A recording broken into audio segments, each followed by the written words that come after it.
പുഷ്പമാണ് ചെവികൊണ്ട് കേട്ട വിഷയം. ദത്തൻ വരച്ചത് ഒരു പുഷ്പമായിരുന്നു.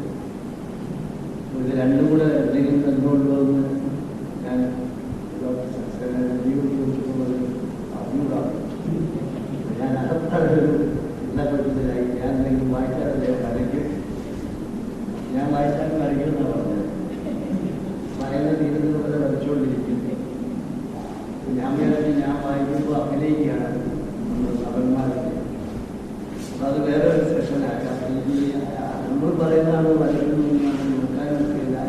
ഞാൻ പക്ഷേ പറഞ്ഞു പോകും. അതേപോലെ വരെ പക്ഷേ വരയ്ക്കണം. നിങ്ങളുടെ മനസ്സിച്ച ചിത്രങ്ങൾ നിങ്ങൾ ഇഷ്ടം പോലെ ചെയ്യുന്നു. അങ്ങനെ ഒരു വേറെ വായിക്കാം. അത് കളിവട്ടം എന്നാണ് പേര്. പിന്നെ ഞാൻ അയോധ്യയുടെ വായിക്കും. ഇവിടെ എങ്ങനെയൊക്കെയാണ് നടക്കുന്നത് അറിഞ്ഞൂടാ. എന്ത് വേണേൽ ചെയ്തോളാൻ പറ്റും വായിക്കുന്നത്. ഞാനൊരു പുസ്തകം എടുത്തുകൊണ്ടൊന്നും ഒരു കാര്യം സെലക്ട് ചെയ്തു. അതൊന്ന് വായിക്കാം. ശിവനേന്ദ്രനും കവിതകളൊന്ന് വായിക്കാം. ഈ ഒരു കവിത വായിക്കാം. വരയ്ക്കണേ ഒന്ന് വരയ്ക്കാൻ നോക്കണം. കളിവട്ടം. ആടും ചാക്യാർ ഞാൻ, ആടുമ്പോൾ തന്നെ കാഴ്ചക്കാരനുമായി കളിവട്ടത്തിൽ വിളക്കിൻ വെട്ടത്തിൽ നടിക്കുമ്പോഴും സാമാജികരുടെ ഇടയിൽ ഇരിക്കാൻ വശമാണ്. ആടും ചാക്യാർ ഞാൻ, ആടുമ്പോൾ തന്നെ കാഴ്ചക്കാരനുമായി കളിവട്ടത്തിൽ വിളക്കിൻ വെട്ടത്തിൽ നടിക്കുമ്പോഴും സാമാജികരുടെ ഇടയിൽ ഇരിക്കാൻ വശമാക്കി. അങ്ങനെ ഞാൻ ആരെന്നറിയാനേറ്റ ഗവേഷണ വിരുദ്ധത്തിൽ എന്നെ എനിക്കറിയാൻ, എൻ കയ്യായ ചുറ്ററിയാൻ, ഒപ്പം പരിമിതിയുമറിഞ്ഞു നിലയ്ക്കമരാൻ, ചാരിക ചാതുരിയിൽ ചെയ്യാൻ, മുദ്രകളൊക്കെ വെളിപ്പാക്കാൻ.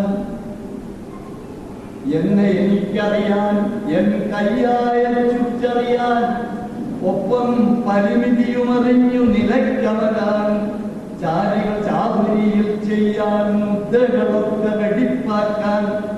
എന്റെ അകപ്പൊരുളിൽ മനുഷ്യത്വം ചാലിച്ചു മുഖത്തു വരുത്താൻ. അതിനെല്ലാം പുറമേ മൂന്നക്ഷര വഴിവില്ലാതെ മനസ്സിൽ സൂക്ഷിക്കാൻ തരമാവുകയാൽ ഒരു വേഷമണിഞ്ഞതിലൂടെ പല വേഷത്തിൽ പല ഭാവത്തിലും അന്യോന്യപ്പെടും ഈ നാടകശാലയിൽ ജന്മങ്ങൾ പകർന്നാടുന്നു. കണ്ണാടിയെ നോക്കാതെ സ്വയം രണ്ടായി പലതായി വിരിയുന്ന മഹാനടനായി സ്വന്തം തെറ്റുകൾ കഴിവതും അറിയാൻ. കണ്ണാടിയിൽ നോക്കാതെ സ്വയം രണ്ടായി പലതായി വിരിയുന്ന മഹാനടനായി സ്വന്തം തെറ്റുകൾ കഴിവതും അറിയാൻ പെരുകുന്ന സദസ്സിൽ ഒരാളായി അരികിൽ കളികാര്യത്തിൽ കാണും താതാർത്ഥ്യക്കാരൻ പ്രേക്ഷകനോടോടി ആസക്തി കുറയ്ക്കുക.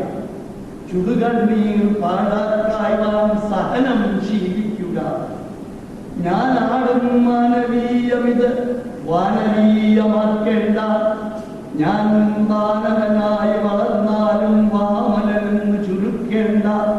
മറിച്ചും വേണ്ട, നാം എല്ലാം ആടുന്നത് നാടകമാണ്. ആടുന്നവ താനേ കാണാൻ അകമേ കണ്ണാടി കളിച്ചാൽ അത് പകതിരിയും നെറിയെന്ന വിവേകം. ഈ നെറിയുടെ ലാവണ്യപ്പേരല്ലോ രസികത്വം. ചാക്യാർക്കൊരു ശുഷ്ക സദസ്സേ കിട്ടിയതുള്ളൂ എന്നതിനരിശം വേണ്ട. മനസ്സിൽ ദുരിശം വേണ്ട. താളം തെറ്റി കാരണം വേണ്ട. കാര്യം പറയുന്നവനെ കണ്ടാൽ കപട ഭൂരിജനത്തിന് കരിവരും. അതിനാൽ ന്യൂനജനത്തിന് നട്ടെല്ലൂരി മാരകായുധമാക്കും കെട്ടിക്കാഴ്ചയിൽ വിരൂപാക്ഷരായ വിരോധികളെല്ലാം നല്ല നടന്മാരായി പൊങ്ങച്ചം കാട്ടുന്നു. ആടും ചാക്യാരുടെ ദോഷം മാത്രം കാണാൻ ആടാ ചാക്യാർ കൂനിയിരുന്ന ആവേശം കൊള്ളുമ്പോൾ. ആടും ചാക്യാരുടെ ദോഷം മാത്രം കാണാൻ ആടാ ചാക്യാർ കൂനിയിരുന്ന ആവേശം കൊള്ളുമ്പോൾ കൂത്തുമുടിക്കാനുള്ള വഴക്കങ്ങളും ആർത്തപ്പെരുമാറ്റങ്ങളുമായി നിയമാതിൻ വഴിക്കു നീങ്ങുന്നു. നാടകശാലയിൽ തെലുഗീയ സദ്യയിൽ മാങ്ങാപ്പുളിശ്ശേരിയിൽ മുങ്ങുമൊരണ്ടി പിരിഞ്ഞ് അയലിലകളിൽ അത് തെന്നിക്കും കയ്യാങ്കളി ശീലിച്ച് വയറ്റിൽ അജീർണം പിടിപെട്ടവർ ദേഹങ്ങൾ കുറ്റം ചൊല്ലി ആടുന്നവരെല്ലാം ആടിത്തീരേണ്ടവരെന്ന നിജസ്ഥിതി അറിയുകിൽ ആട്ടത്തിൽ താൻ പോയ്മ നടിക്കാതെ കഥാപാത്രത്തിനതിരറിയുകിൽ അവനവനെത്താൻ അടിമുടി നിരയാൻ കണ്ണാടി തെളിക്കുകിൽ അന്യകഥാപാത്രങ്ങളെ അവരുടെ മേന്മയറിഞ്ഞ് സമഷ്ടി ശ്രേയസിൻ പടിമട്ടത്തിൽ സ്വച്ഛന്തം തികയും ഭരതവാക്യ പൊരുളറിയിക്കും. ഈ